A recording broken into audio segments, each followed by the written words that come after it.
வணக்கம். நம்ம சேனலுக்குள்ள உங்க எல்லாரையும் வரவேற்கிறதுல எனக்கு ரொம்பவே சந்தோஷம். வாங்க இன்னைக்கான ஒரு கதைக்குள்ள போகலாம். கர்ப்பமா இருக்கிறவங்க தன் வாழ்வையே இழப்பார்கள் அப்படிங்கிறத கிருஷ்ண பரமாத்மா மிக அழகாக ஒரு கதை மூலம் சொல்லியிருக்காரு. வாங்க கதைக்குள்ள போலாமா? மகாபாரதத்துல குருஷேத்திர போர் தீவிரமடைந்திருந்த நேரம் அது. நாளை நிச்சயமாக அர்ஜுனனை நான் கொன்றே தீருவேன் அப்படின்னு சபதம் செய்கிறார் பீஷ்மர். பிதாமகரின் சபதம் அப்படின்னா சும்மாவா? பாண்டவர் பக்கம் இருந்தவர்கள் எல்லாமே ரொம்பவே பயந்து நடுங்கினாங்க. அர்ஜுனன் இறந்து விட்டால் கிட்டத்தட்ட போர் ஒரு முடிவுக்கு வந்துவிடுமே அப்படின்னு ரொம்பவே பதற்றமானார்கள் பாண்டவர்கள். அதன் பிறகு கௌரவர்களை யாருமே அசைக்க கூட முடியாதே, பாண்டவர்கள் தோத்துட்டாங்கன்னா கௌரவர்கள் பக்கம் நெருங்கக்கூட முடியாதே அப்படின்னு நினச்சி ரொம்பவே பயந்து அன்னைக்கு இரவு பகவான் கிருஷ்ணருக்கே சரியான உறக்கமே இல்லை. அடுத்த நாள் அர்ஜுனனை தேடி போனார். கிருஷ்ண பரமாத்மா அர்ஜுனனை தேடி போகும்போது அர்ஜுனன் அப்போதுதான் நல்லா தூங்கி எழுந்து வந்திருக்காரு. நல்லாவே இதை உணர்ந்துக்கிட்டார் கிருஷ்ணர். கிருஷ்ணருக்கு ரொம்பவே ஆச்சரியம். அர்ஜுனனை பார்த்து, அர்ஜுனா, இன்னைக்கு போர்ல உனக்கு என்னவாகும் அப்படின்னு நானே ரொம்பவே குழம்பி போய் கிடக்கிறேன். உனக்கு எப்படிதான் உறக்கம் வந்தது? எப்படி நீ இவ்வளோ சந்தோஷமா நிம்மதியா தூங்கி எழுந்திருக்க அப்படின்னு ரொம்பவே ஆச்சரியத்தோடு கேட்டார் கிருஷ்ணர். அப்போ அர்ஜுனர் சொன்னாரு, இதில் ஆச்சரியப்படுறதுக்கு என்ன இருக்கு கிருஷ்ணரே? நான் உங்களிடம் சரணாகதி அடைந்து விட்டேன். அதாவது என்னை நான் உங்களுக்கு ஒப்பு கொடுத்து விட்டேன். இனி எதை பற்றியும் எனக்கு கவலையே இல்லை. எனக்கு எதுக்கு கவலை? என் கவலை தான் உன்னுடைய கவலையே. அந்த அளவுக்கு கிருஷ்ணரின் மேல் அர்ஜுனனுக்கு பற்று அதிகம். பக்தி இருக்கிறவனுக்கு பயம் இருக்காது அப்படிங்கிறத இதை நன்காவே உணர்த்துது. எதை பற்றியும் யாரை பற்றியும் கவலைப்பட தேவையே இல்லை. ஏன்னா கிருஷ்ணர் துணை இருப்பார் அப்படிங்கிற எண்ணம் அர்ஜுனனுக்கு நிறையவே நிறைந்திருந்தது. அதற்கு காரணம் என்னன்னா, கிருஷ்ணர் மேல் கொண்டிருக்கும் பக்தி தான் அப்படிங்கிறது கிருஷ்ணர் மீது அர்ஜுனனுக்கு வைத்திருக்கும் அசைக்க முடியாத நம்பிக்கையான்று சொல்லக்கூட சொல்லலாம்.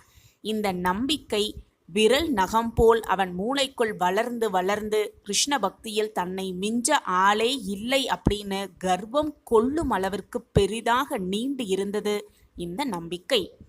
ஒரு கட்டத்துக்கு மேல பகவானாலேயே அவன் கர்வத்தை தாங்கவே முடியல. கிருஷ்ணராலேயே அதை தாங்கிக்க முடியல.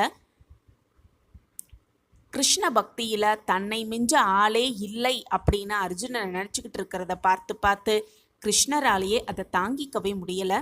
எப்படியாவது அர்ஜுனனுடைய கர்வத்தை குறைக்க அதற்கான சரியான பாடத்தை புகட்ட வேண்டும் அப்படின்னு முடிவு செஞ்சிட்டாரு கிருஷ்ண பரமாத்மா. அது ஒரு மாலை நேரம். துவாரகைக்கு வந்து தங்கியிருந்தார் அர்ஜுனர். அப்போ அர்ஜுனன்ட்ட கிருஷ்ணர் வந்து, அர்ஜுனா அப்படின்னு அர்ஜுனனுடைய அருகில் வந்து நின்றார் கிருஷ்ணர். அப்போதான் அர்ஜுனனுக்கு சுய நினைவு வந்தவனாக கிருஷ்ணரை தொழுது வணங்கினார் அர்ஜுனர். என்ன, வானத்தின் அழகுல சொக்கி போய் கிடக்கிறாயா அப்படின்னு கேட்டார் கிருஷ்ண பரமாத்மா. உடனே அர்ஜுனர், ஆம் கிருஷ்ணா, அதில் கூட உன்னையே நான் தரிசித்து கொண்டிருக்கிறேன். அந்த வானத்தின் அழகில் கூட நான் கிருஷ்ணரையே பார்க்கிறேன் அப்படின்னு ரொம்பவே கர்வத்தோடு சொன்னாரா அர்ஜுனர். என்னையா பார்க்குற அப்படின்னு கிருஷ்ணர் ரொம்பவே ஆச்சரியத்தோடு கேட்டாரா. உடனே அர்ஜுனர், ஆமா, உன்னையே தான் நான் பார்க்குறேன். வானத்தில் சூரியன் மறைந்தாலும் அதனுடைய பிரகாசமான ஒளி கொஞ்ச நேரத்துக்காவது இருக்குந்தானே?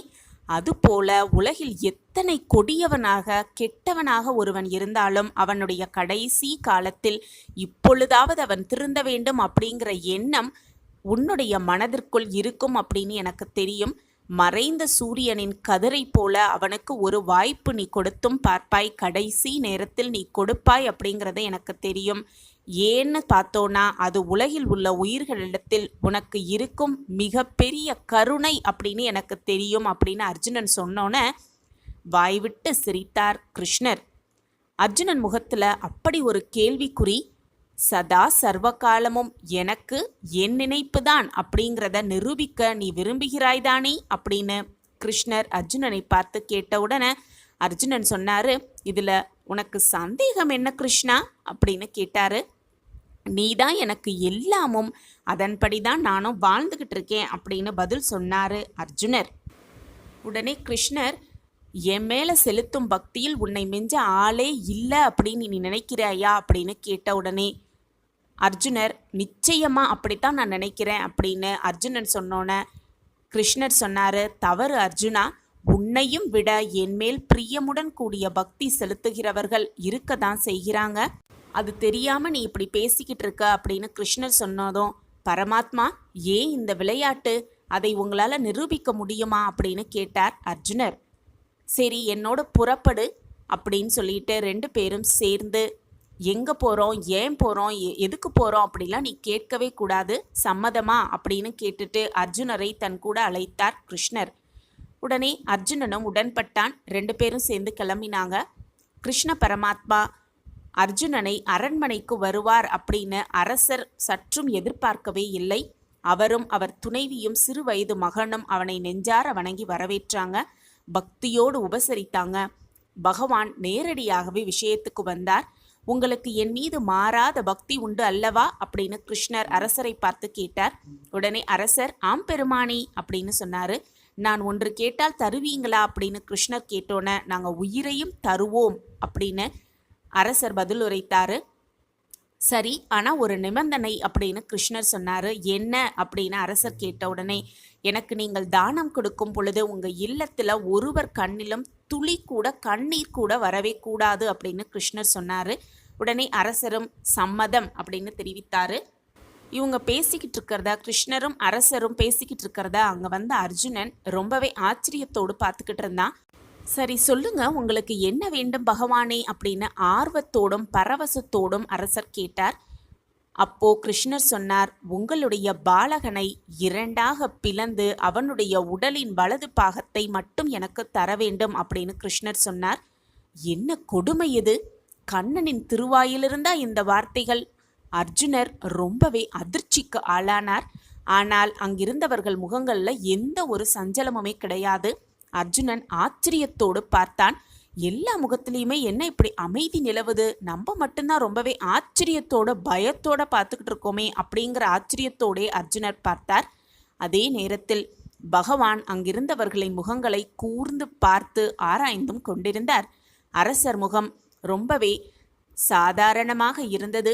அரசியின் முகத்தில் அதே சாந்தம், பரவசம், பக்தி.